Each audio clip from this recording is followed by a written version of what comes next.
जी मध्य प्रदेश छत्तीसगढ़ के इस खास कार्यक्रम में आपका बहुत स्वागत है। और हम बात कर रहे हैं building new India, building new Madhya प्रदेश।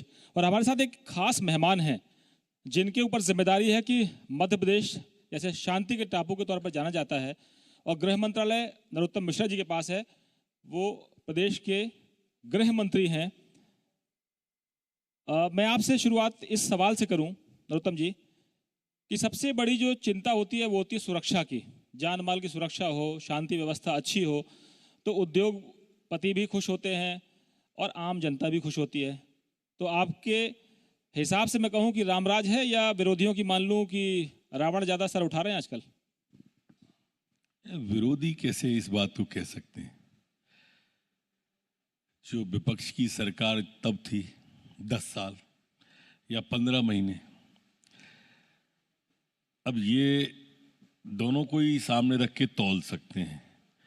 दिग्विजय सिंह जी की जब सरकार थी तो मध्य प्रदेश के अंदर ग्वालियर चंबल संभाग में गड़रिया गैंग थी, निर्भय गुर्जर की गैंग थी, जगजीवन परिहार की गैंग थी, बिंद में आ जाएं तो ठोकिया की गैंग थी, बालाघाट में आ जाएं तो उनके परिवहन मंत्री को घर में घुस के लखीराम कामरे जी की नक्सलाइट ने हत्या कर दी थी। भोपाल वो आगे आ जाएं तो सिमी का नेटवर्क था, आज एक भी नहीं है।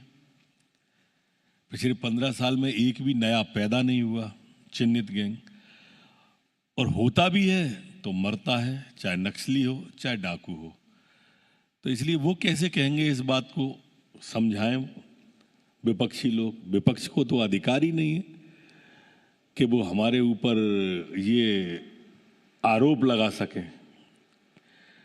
मध्य प्रदेश के अंदर संगठित अपराध जो भी है, जितना भी जो चिन्हित गैंग है या संगठित अपराध की श्रेणी में आती है, वो आज की तारीख में कोई नहीं है। घटनाएं घटती हैं, मैं घटना घटने की मना नहीं करता, मैं ऐसा भी नहीं कहता कि कुछ होता नहीं है, पर वो घटनाएं इंडिविजुअल होती हैं। और वो उन घटनाओं में भी ऐसी एक भी घटना नहीं है जिसका अपराधी नहीं पकड़ा गया हो। अपराध होता है तो अपराधी पकड़ा जाता है, और संगठित अपराध कोई रहने नहीं दिया। नरोत्तम जी, आपके पास गृह के साथ साथ जेल भी है और कानून मंत्रालय भी है। तो जो अपराधियों की जगह जेल में होनी चाहिए, लेकिन सत्ता का संरक्षण के आरोप कांग्रेस के समय भी लगते रहे हैं।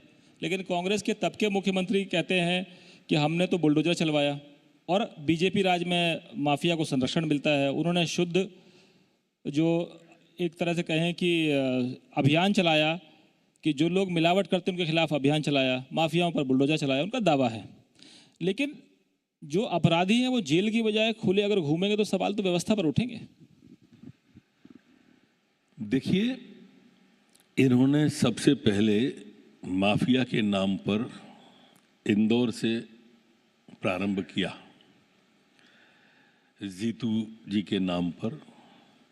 15 महीने में ये उसे पकड़ ही नहीं पाए, नाम माफिया का दिया।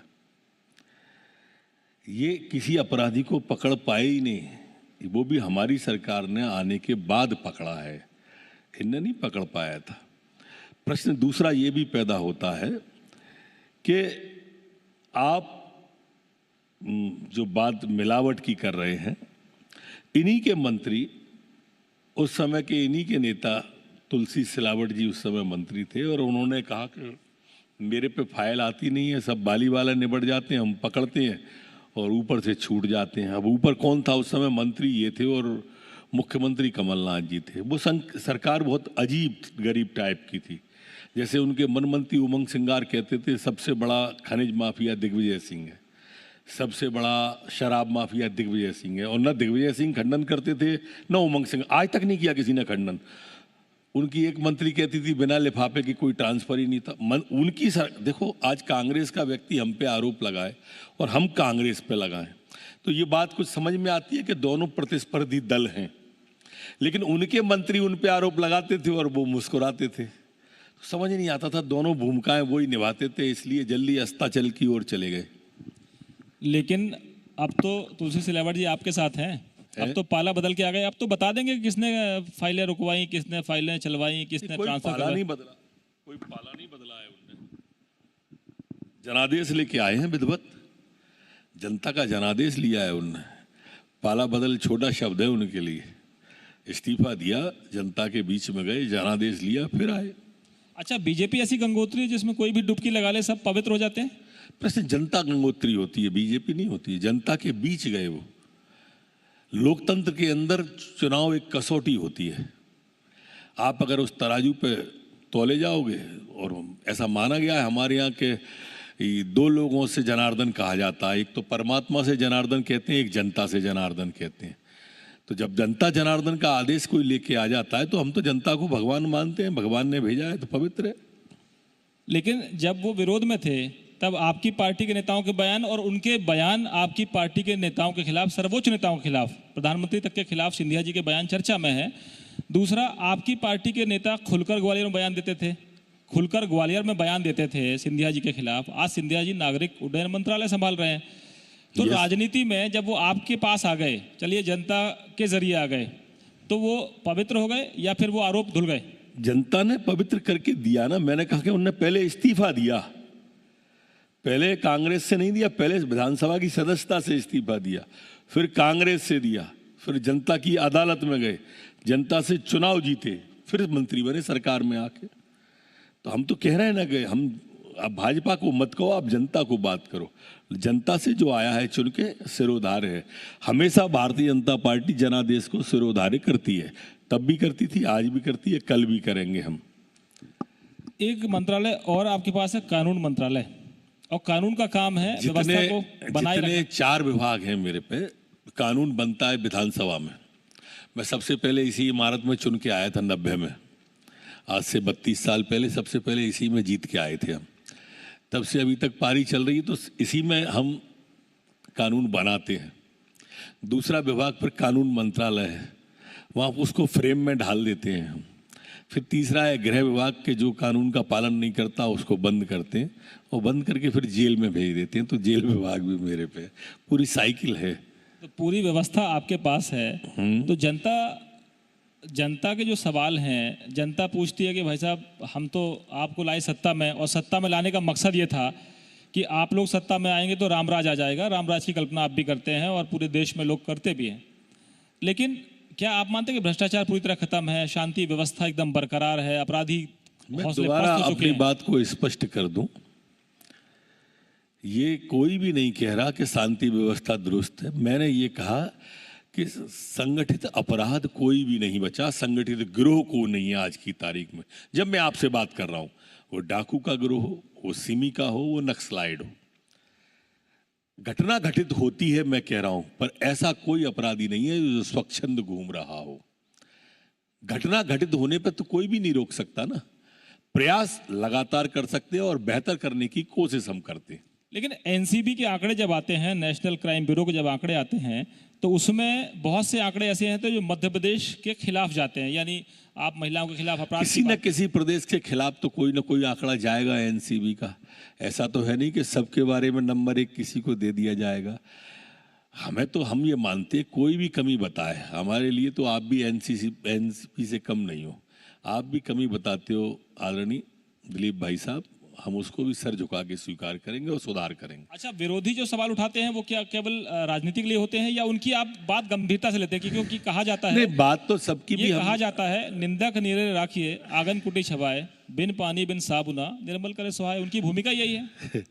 जी हाँ, निंदक को तो नीरे रखना चाहिए, पर पूर्वाग्रह से पीड़ित को, व्यक्ति को कभी नियर नहीं रखना चाहिए, उनको हमेशा दूर ही रखना चाहिए। तो इसलिए ये अच्छा, एक बात बताओ आप मुझे, आज का ट्वीट है राहुल गांधी जी का कि कोरोना में हमने अच्छा काम नहीं किया। मैं तो बहुत छोटा आदमी हूं, उन्होंने ऊपर के लिए किया होगा। आप बताओ, पूरे कोरोना में कहीं दिखे राहुल गांधी? आपसे पूछ रहा हूं ये, कहीं कोविड सेंटर पे, अस्पताल तो बहुत बड़ी बात है, किसी को अनाज बांटते हुए? छोड़ दो राहुल गांधी, हम छोटे नेता हैं, प्रदेश की बात करें, कमलनाथ जी दिखे आपको किसी कोविड सेंटर पे? नहीं। लेकिन उसके बावजूद भी वो हम पे आरोप लगा रहे हैं। कभी बाढ़ में दिखे, सूखा में दिखे? मुझे मालूम है मुख्यमंत्री थे कमलनाथ जी, वल्लभ भवन की 5वीं फ्लोर पे बैठे थे, या 13 बच्चे तालाब में डूब के मर गए थे भोपाल में, मूर्ति विसर्जन के दौरान में, नीचे उतर के नहीं आए थे। वो आरोप हम पे लगाते हैं। जिन्हें 1 पैसा किसान का 2 लाख का बात करके 1 किसान का 2 लाख माफ नहीं किया, लेकिन वो किसानों की बात कर रहे हैं। उनने 4,000 रुपये महीना हर बेरोजगार को बेरोजगारी भत्ता देने का एक को नहीं दिया, पर वो बेरोजगारी पे बात करते हैं। अब ये शीशे के कमरे में बैठ के दूसरों पर पत्थर फेंकें, विचित्रता नहीं लगता आपको? ये पूर्वाग्रह से पीड़ित लोग हैं, इनमें बदलाव नहीं आ सकता। ये तो आलोचना इनका करना स्वभाव बन गया है। एक जगह पूरे आप 28 सीटों का वो उपचुनाव हुआ, 4 का ये उपचुनाव हुआ, अभी निपटा इसी महीने में। आपने सुना कभी कमलनाथ जी वहां जा रहे हैं और अपनी 15 महीने की उपलब्धियों को बता के वोट मांग रहे हैं? देखा ही नहीं होगा। हमको गाली दे के वोट मांग रहे हैं और जनता को इतना बेवकूफ समझ रहे हैं कि वो इनकी बातें सुन के वोट दे देगी। ये तो संभव ही नहीं है। परिणाम आप देख रहे हो। आप 2 साल बाद चुनाव आए तब देखना कांग्रेस की क्या स्थिति है। लेकिन नरोत्तम जी, सरकार तो आप लोगों ने गिरवाई, क्योंकि उनके विधायकों को कहा गया कि पैसे का ऑफर किया गया है, उनको यहाँ से दूसरे प्रदेश ले गए। फिर ये कमलनाथ जी कह रहे हैं, ये दिग्विजय सिंह जी ने कहा, विधायकों ने तो नहीं कहा। आपके नेताओं ने बयान दिया कि जब बॉस का आदेश होगा तब गिरा देंगे। नहीं, मैंने नहीं दिया था वो बयान। आपके नेताओं ने दिया, आपके सहयोगी ने दिया होगा, मैं उसकी भी मना नहीं करता हूं। स्वाभाविक रूप से जिस काम की शुरुआत कमलनाथ जी ने की, उसको हमें क्या दिक्कत है? उनने सबसे पहले हमारे 2 विधायकों को सदन में क्रॉस वोटिंग कराई गऊ वाले पे, और प्रेस कॉन्फ्रेंस में अपने साथ उठाला। मैंने कहा कि खेल तुमने शुरू किया है, खत्म हम करेंगे, और हमने किया भी खत्म। तो आपको इस बात पर गर्व है कि आपने खेल खत्म कर दिया? नहीं, खत्म तो उनकी पार्टी ने किया, हमने सरकार बनाई ऐसे खत्म किया। हम तो सरकार, हम निकटतम प्रतिद्वंदी थे, हम दावेदार थे, हम 105 थे, 107 थे, तो हम क्यों नहीं बनाते साथ में? लेकिन उनकी पार्टी तो अच्छा, इसको एक तरफ रख दो, आप मैंने बनाई या उनने बनाई। क्या कमलनाथ जी असफल साबित नहीं हुए अपनी सरकार बचाने में? क्या वो अकर्मण नहीं है? लगातार अभी तक 34 विधायक चले गए छोड़ के। सीरीज है, हर चुनाव पर ये कह रहे हैं कि जो आप ऑफर कर सकते हैं वो कर ही नहीं सकते, क्योंकि आप लोगों के पास इतनी पूरी ताकत है, धन है, बल है। उस समय सरकार उनके पास थी जब गिरी है, तब हमारे पास नहीं थी, तब हम विपक्ष में थे। इसलिए ये नहीं कहें कि हम सरकार का दुरुपयोग करते हैं। उस समय मुख्यमंत्री वो ही थे, जब 28 गए थे छोड़ के, तब वो मुख्यमंत्री थे, न कि हम। धनवान वो है पैदाइशी, मुंह में सोने का चम्मच लेके वो पैदा हुए, हम नहीं हुए हैं। वो पैदाइशी हैं, पेट से पैदा हुए हैं धनवान, हम लोग नहीं हुए हैं। मेरा सिर्फ इतना सा कहना है आपसे कि जो व्यक्ति अध्यक्षी के कार्यकाल में, नेता प्रतिपक्षी के कार्यकाल में, मुख्यमंत्री के कार्यकाल में अपने विधायकों की भगदड़ नहीं रोक पा रहा हो, अकर्मण्य वो है कि हमें उसके बाद हम पे आरोप लगता है। अचंबा इस बात का है, पीड़ा इस बात की नहीं, पीड़ा इस बात की है कि असफलता अपनी छुपाने के लिए हम पे आरोप लगा देते हो। तो कहते तो ये भी कि सूत्रधार आप ही थे, गिराने की जिम्मेदारी आप पर थी। नहीं, मेरा कोई लेना देना नहीं, न मेरी सूत्रधारी है उसमें, मेरा दूर तक कोई उससे संबंध नहीं है। जब सरकार बनेगी, बनाने में 107 MLA हमारे पास, उनके पास हमसे 5 ही तो ज्यादा थे ना, 114 थे। बहुमत किसी को नहीं था, उनको भी नहीं था, हमको भी नहीं था। शरीर के अंग उनने जोड़ के बना लिए थे, कहीं के बसपा के हाथ पैर लगाए थे, सपा के फेफड़े लगाए थे, निर्दलियों के बाकी चीजें लगी थी, तो स्वाभाविक रूप से बिखर गए। इस दिल के टुकड़े 1000 हुए, कोई यहाँ गिरा, कोई वहां गिरा। लेकिन आपका इतना मजबूत दिल है कि आप सबको समेट लेते हो, चाहे वो कांग्रेस का हो, चाहे वो सपा का हो, चाहे वो बसपा का हो, सबको इकट्ठा कर लेते हो, और गंगोत्री में डुबकी लगाने के बाद सब पवित्र हो जाते हैं। पथ का अंतिम लक्ष्य नहीं है सिंहासन चढ़ते जाना, सब समाज को लिए साथ में आगे है बढ़ते जाना। एक बयान और चर्चा में है बिसाहू लाल जी का, मंत्री हैं, आपके सहयोगी हैं, इस तरह के बयान देते हैं तो लगता नहीं कि जो कांग्रेस कहती है चाल, चरित्र और चेहरा, उस चाल में, चरित्र में और चेहरे में कुछ दाग लग रहे हैं अब? नहीं, वो व्यक्ति ने स्वयं ने आके मीडिया के सामने आके व्यक्तिशय आके खेद व्यक्त कर दिया, हमारी पार्टी के प्रदेश अध्यक्ष ने खेद व्यक्त कर दिया, तो कल ही पटाक्षेप हो गया था, आज तो बासी हो गया वो समाचार, अब तो सब नॉर्मल है।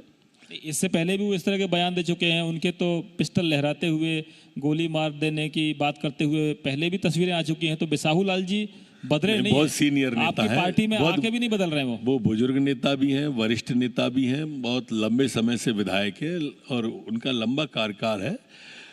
भाव कभी मैं ऐसा मानता हूं, मैं बिसाहू लाल जी को व्यक्तिगत भी जानता हूं, भाव उनका अपवित्र नहीं हो सकता, शब्दों में त्रुटि है, गलती हो सकती है, तो उसके लिए उन्होंने क्षमा मांगी।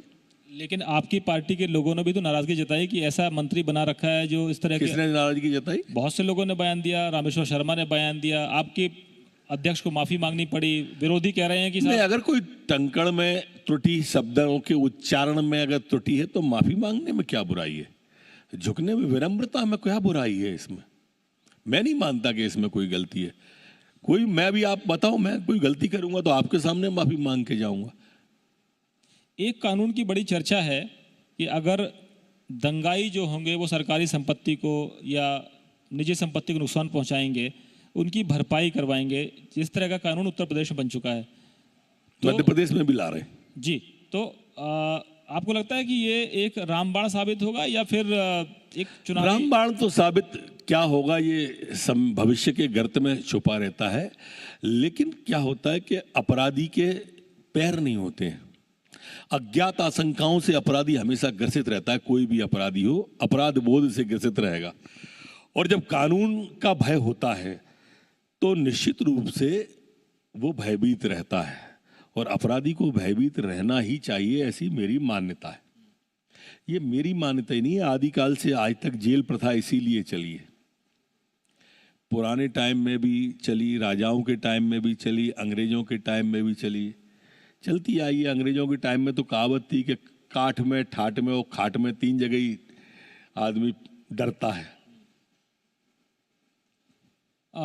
एक जो बड़ी चुनौती अभी आप लोगों के सामने रही है, आप इंदौर के प्रभारी मंत्री भी हैं, और इंदौर वैसे स्वच्छता में तो नंबर 1 है, लेकिन कोरोना के मामले में हॉटस्पॉट बन गया था पहले एक ज़माने में। अब एक नया वेरिएंट की चर्चा है कि साउथ अफ्रीका से एक नया वेरिएंट आ गया है, वो भी एक खतरा है। आपको लगता है कि कोरोना को लेकर वैसी सतर्कता जरूरी है जैसे शुरुआत में की गई थी, क्योंकि एक नया वेरिएंट जो है वो और खतरनाक साबित हो सकता है? सतर्कता तो हमेशा जरूरी है, और इसलिए आपने देखा होगा कल मुख्यमंत्री जी ने स्वयं नहीं इस वेरिएंट के ऊपर बैठक ली। हमने जो ओपन कर दिया था फ्री फॉर ऑल, उसमें कुछ संशोधन किए, जैसे हमारे बच्चों को स्वास्थ्य में रख के उसको 3-3 दिन किया, ऑनलाइन किया, और कई चीज़ें छोटी छोटी उसमें संशोधन किए। मेडिकल फैसिलिटीज के बारे में, रेमडेसिविर के बारे में, ऑक्सीजन के बारे में, एक एक चीज़ की उन्होंने पुनः समीक्षा की। और इसलिए हम मानते हैं कि जागरूक तो रहना चाहिए, चैतन्य तो रहना चाहिए।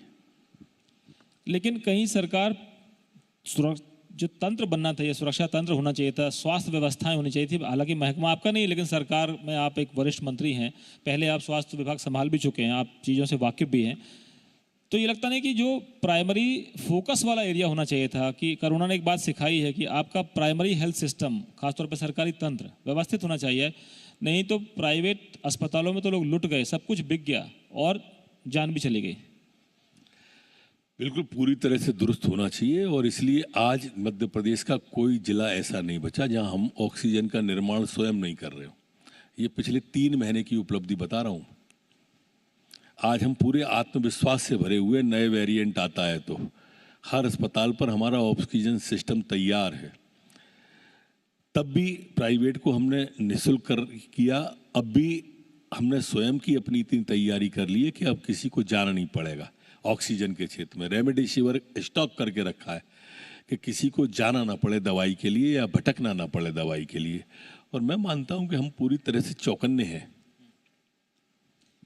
लेकिन मंत्री जी, एक जो बड़ी चुनौती है वो बार बार घूम फिर के, आपका मंत्रालय हो, सरकार हो आपकी, या सामाजिक व्यवस्था हो, भ्रष्टाचार को लेकर विरोधियों के भी सवाल हैं। आप लोगों ने उन पर ऐसा कौन सा आरोप युग है लगाए। जब ये सवाल नहीं था?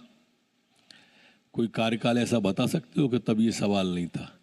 विपक्ष हमेशा यही कहता है, हमेशा से आदिकाल से आज तक, जब जो विपक्ष में रहा। मैं ये नहीं कहता कि हम नहीं रहे। तो इसलिए ये सवाल कोई, आप इसको हवाई फायर मारते हो, लेकिन कि भ्रष्टाचार चल रहा है। आप एक आरोप ऐसा करो जो फ्रीज होता हो। भाई अमुक मंत्री ने ये कर दिया, समझ में आता है, या मुख्यमंत्री ने किया, या प्रधानमंत्री ने किया, गृह मंत्री ने किया। आपको बताना तो पड़ेगा भारी भ्रष्टाचार है, ये आपने कह दिया। इसका क्या मतलब निकाला जाए? भारी भ्रष्टाचार है, कोई मतलब ही नहीं है इसका। रामराज की कल्पना किसने की है? मैंने नहीं की। आपकी पार्टी कहती रामराज नहीं लाएंगे? नहीं, जिस नहीं हम क्यों, आपने क्या दिलाना है? हम तो बोले चाहते भी हैं खराब आए। खराब क्या, हम तो चाहते राक्षस हैं राज आए। बोलना पड़ेगा कि लेकिन राक्षस राज लाना आप है। लोग तो सपने दिखा रहे हैं। कल्पना तो हमको अच्छी करनी पड़ेगी जिससे हम सही दिशा में बढ़ सके। कल्पना कभी खराब नहीं करता कोई भी व्यक्ति। आशीर्वाद अगर कोई झुक के मांगता है तो कोई उसको खराब आशीर्वाद देता है क्या? दुश्मन भी मांगे तो उसको अच्छा आशीर्वाद दिया जाता है। अपनी भारतीय संस्कृति ऐसा कहती है कि अच्छा सोचो के लिए उस बच्चे का जीवन ज़्यादा जरूरी था। मैं इस घटना से नहीं जोड़ रहा उसको किसान आंदोलन की, लेकिन कभी कभी जिंदगी का ये हुनर भी आजमाना चाहिए और जब जंग अपनों से हो तो हार जाना चाहिए।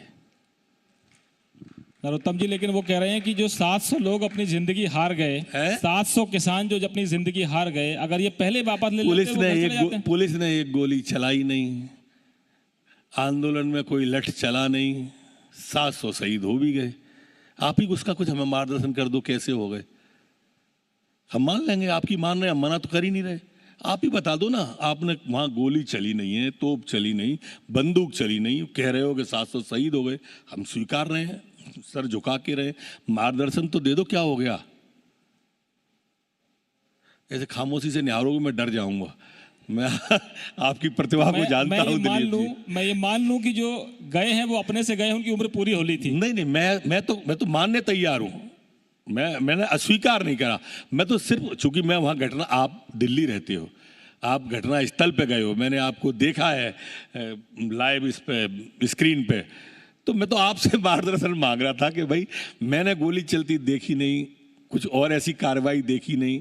आप कह रहे हो सही, तो आप घटना स्थल पे थे तो मेरा मार्गदर्शन कर दो बस। तो मैं इतना ही कह सकता हूं कि मैं पत्रकार होने के नाते दिवंगत आत्माओं की शांति के मैं भी आत्मा की शांति की प्रार्थना करूंगा। मैं श्रद्धा सुमन अर्पित करता आखिरी हूं। सवाल जी। नाम बदलने की बड़ी राजनीति करते हैं आप लोग, नाम बदलने में बड़ा विश्वास रखते हैं, तो आप कुछ नाम बदलते रहिए, समय समय पर चीज़ें आती रहेंगी, तो ये एक शगुफा छोड़ते हैं या ये मन में है कि सब कुछ नाम एक ही बार में नहीं बदल, सब कुछ बदल डालते हैं एक बार में नाम, बार बार क्यों, हर समय क्यों नाम बदलने का आता है, बीड़ा उठाते हैं आप लोग। तो कभी कई राज्यों में राज्यों के नाम बदलने की बात चलती है, कई बड़े शहरों के नाम बदलने की बात चलती है, हबीबगंज के नाम बदलने की बात चलेगी, और भी कुछ चलता रहेगा।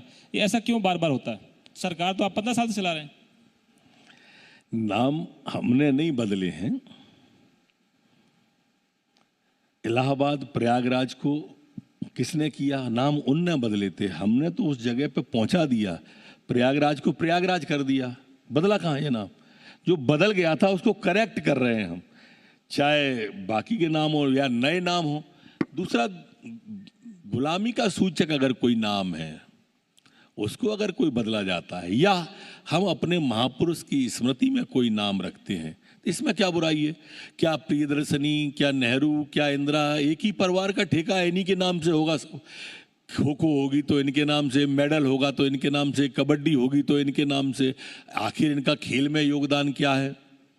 शहादत का मेडल इनके नाम से होगा तो क्या सेना में योगदान क्या है? हमें मार्गदर्शन मिले, या हम जानते हैं टंटिया मामा का क्या योगदान था, रानी कमलापति का क्या योगदान था, हमें मालूम है। अगर हम ऐसे महापुरुषों को लाते हैं जनता की नज़र में, जो लोगों ने भुला दिए एक परिवार को महिमा मंडित करने के लिए, तो स्वाभाविक रूप से मैं उसको गलत नहीं मानता। चुनावी सवाल हो जाए, पड़ोस में अपना जहां सरकार है आपकी, जहां से आप विधायक हैं, और वहीं के बगल के राज्य में आपको जाना, और जिम्मेदारी भी आपको पार्टी कोई ना कोई हर साल हर चुनाव में लगभग आपको देती है, तो क्या लगता है कि राम मंदिर काम आएगा, या योगी जी का काम आएगा, मोदी जी का काम बोलेगा? तीनों काम आएंगे, तीनों बराबरी से काम आएंगे। मोदी जी के आभा मंडल के प्रकाश में तो हम सब लोग प्रकाशित हो रहे हैं। योगी जी ने जो काम किया है, और राम मंदिर का, तीनों कोई ऐसे काम नहीं है। तो विपक्ष पे क्या है? अच्छा उनने क्या किया, वो कैसे मांगेंगे वोट?